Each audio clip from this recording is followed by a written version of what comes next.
What if I told you that every day we are being exposed to hundreds of thousands of man-made chemicals in the things that we use regularly? Think personal care products, food items, bedding, cooking items, cleaning products, the list goes on. And what I found even more shocking is that very few of these chemicals are tested for our safety, yet they're allowed to be in the things that we use on the daily. And that exposure adds up because now research is coming out and they're finding hundreds of synthetic chemicals in our blood, even in newborns' blood. So today, I'm gonna share 7 things that instantly reduce your exposure to toxins. These are instant things. You can do these in a weekend. And they're not obscure things to do. These are very simple things. These are swaps that I've made. They're very low effort things to do, but it's gonna make very dramatic improvements. And honestly, if you even just do 3 of the things I'm gonna share today, you're gonna be ahead of 90% of the people out there. One of the things that surprises people a lot, and you're gonna be probably surprised about this, burning a candle in your home could be more polluting than city smog. I've gotten rid of most of my candles. I have a few that are kind of just hidden and I'm digging them out. But what I'm gonna say, and I've seen these comments, some people will say that burning a candle is fine. They'll say it's not a big deal. And I would agree if maybe you're burning that candle for an hour a day and you do it once a week. But here's the thing. That's not how people use these candles. Most of the time, they're selling giant candles, candles that you can burn for 40 hours. And what people do is they come home from work, they get home around 6 p.m., they turn the candle on until bedtime. That's a good 5 hours. And they do that every day, and it adds up. So the problem with candles, I mean, number one, most candles on the market today, I think they say something like 95% of them are made from paraffin wax, and it comes from petroleum. And that paraffin wax actually has volatile organic compounds in it. These are also called VOCs. And when you burn them, that releases those compounds. And actually, some of those compounds are carbon compounds, and they can easily turn into a gas even when you're not heating it. So essentially, when you have the candle open and it's just sitting out, it can turn into a gas. When you burn it, it's even worse. People exposed to VOCs, they report everything from headaches to shortness of breath and coughing. And hey, if you have any sensitivities to candles, you know what I'm talking about. And the second problem with candles is most of them are scented, right? That's a lot of the reason why people use them. So when you burn that candle and you've got the flame going, you're essentially burning that scent and you're freeing the scent from the wax. It's becoming airborne, turning into vapor, and you're breathing it. And the problem with scent, it smells delicious, but it is made of phthalates. And phthalates, I've shared before, these are known endocrine disruptors. I will link the research that I did. I did a lot of research for this video. I especially looked at PubMed, which is a resource for the medical community. So I'm gonna link that because I urge you to do some more research on your own. But back to phthalates, they're highly toxic, and it's not just candles. You know, they put this in perfume. Air fresheners. If you're using air fresheners, you're also getting exposed to this. If you love your candles, I'm gonna just make 2 suggestions to you. Number one, I think that there's some really good battery powered ones out there. Those create a really nice ambiance and they're obviously very safe.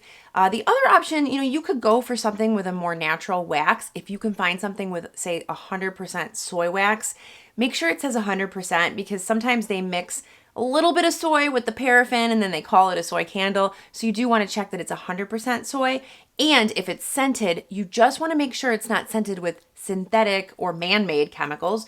You want to make sure it's scented with things like natural essential oils. Okay, moving on to number 2. This one is a very easy way for you to remove toxins.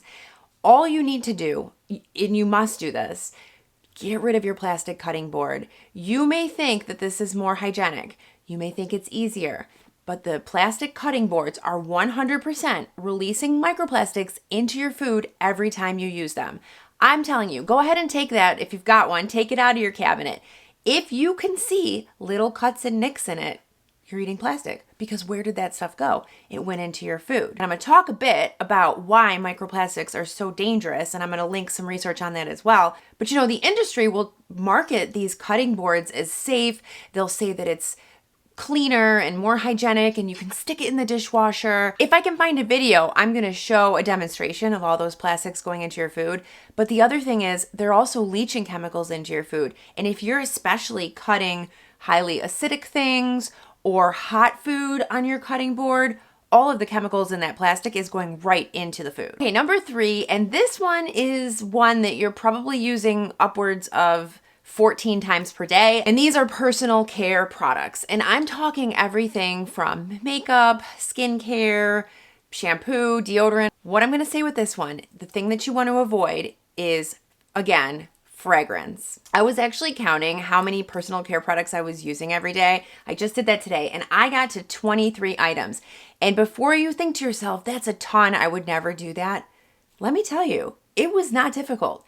Toothpaste, face wash, shampoo, conditioner, deodorant, makeup. I got lots of makeup products. An easy way though to get rid of the toxins in all of these products is you simply want to avoid the ones that have a fragrance. So look at your labels, look for fragrance free written on that label, or go on their website and you can see it there. Really, just start with something simple. Start with your face wash, start with your face lotion or your body lotion. Once you do this, you will not be able to go back to scents.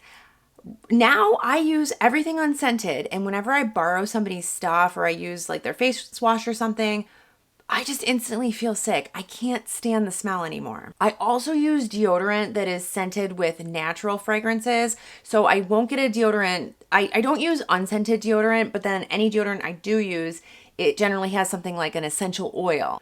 I will also link this 2023 study, which followed a group of women who stopped using personal care products with phthalates in them.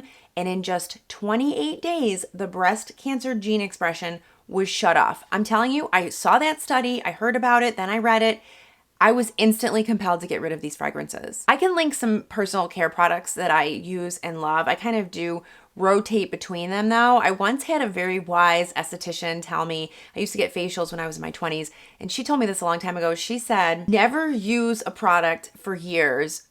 You should always rotate that product out and use different brands because you just don't know what you're being exposed to. So even if I'm still using the same type of product, I'll switch brands just to change things up and make sure I'm not getting too exposed to something. If you enjoy content that helps you simplify your home and your life, don't wait any longer. Click the subscribe button below. It's free. Okay, moving on, and I'm gonna roll through this one because I stress this one in so many videos, but instantly, to detox your home, you need to look at your pans. And I'm telling you, you need to see if you have any nonstick pans that have a scratch. If you see a scratch, run, don't walk to the nearest trash can and get rid of it now. For every one scratch you see, you are releasing thousands of chemicals into your food.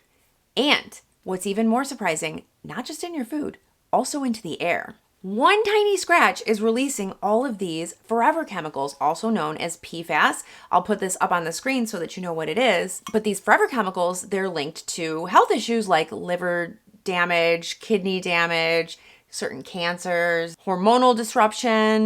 And I get it. Sometimes we have pans and we've been using them for years and we're comfortable with them and we like them, but we really need to think about our health. And I get comments sometimes from people telling me, well, I'm 70 years old and I've been using the same pan and I'm fine. And look, that may be the case and that's fine. It's a personal choice, right? We can all do what we want, but I'm going to follow what the data is saying and what the research is saying. And it's telling me not to use these nonstick pans. If you do decide to replace your pans, I'm going to tell you, I definitely recommend stainless steel. That's my number one.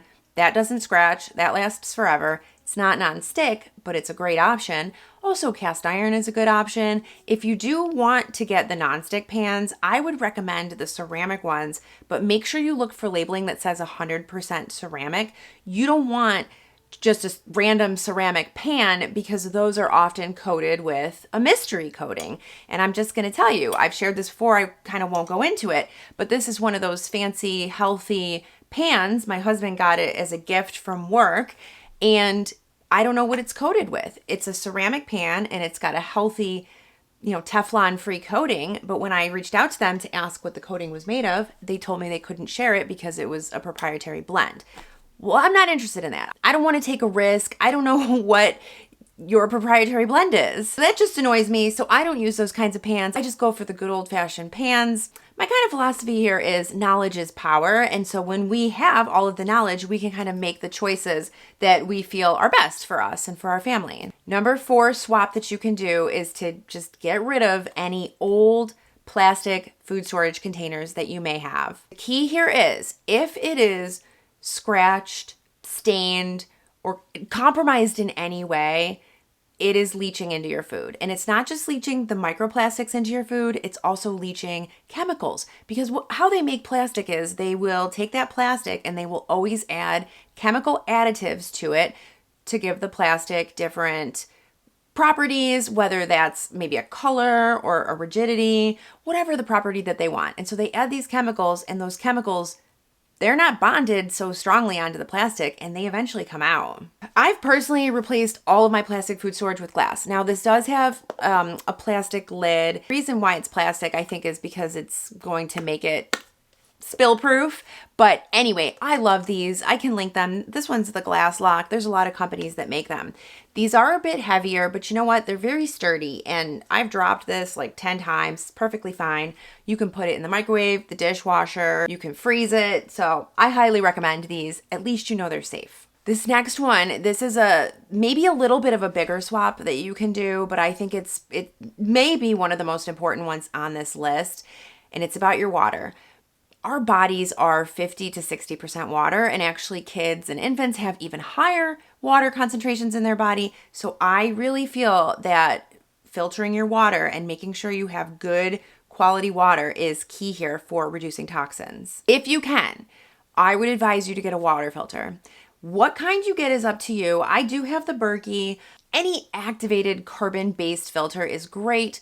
The reverse osmosis filters are great. But honestly, even a simple Brita filter, I can link a card up here as well. I did a whole video on water if you want to watch that afterwards. But you may be thinking, oh, I'll just drink the bottled water then, if that's the case. The bottled water is actually way worse than tap water. Recent studies have found over 100,000 particles of microplastics. Remember, microplastics are invisible to the naked eye. 100,000 particles of them in bottled water in every liter. Okay, and then this one, I also find it very important, and this is another easy swap. I actually did a whole video on this one as well, and that's how important I found it. But what you need to think about here is your dishwasher detergent. And I shared before, I was using that gel, and it was absolutely leaving a film. I could see the film, I could feel the film. We were feeling sick from it. I stopped using that gel very quickly. And maybe you think eating a little bit of soap is fine, but the problem is dishwasher detergent is not soap. It's actually made up of a number of different chemicals and enzymes that you don't want to ingest. You would be shocked at what is in a lot of detergents. These ingredients are known to cause cancer. Again, endocrine disruption and damage to our gut. And sorry, these companies are allowed to use these chemicals. You know, they're not banned. Unless these chemicals are banned, these manufacturers are free to use them. I think changing your detergent is something that people should take very seriously. I will link the detergents below. I'll try to find some that you can find at the grocery store and Walmart and Amazon and all of the places that people shop. It's just a very easy change, and you're going to feel so much better for it. So remember, you don't have to overhaul everything overnight. I did say that this could be done in a weekend though, because these are just very simple swaps. And if all of these swaps are too much for you, just start with one. Because every little choice that you make is going to add up to a home that really supports you, it supports your family, and it makes you feel like your best self. And you deserve that. Thank you so much. As mentioned, I'm going to link the detergent video here, and don't forget to subscribe, and I'll see you next time. Bye-bye.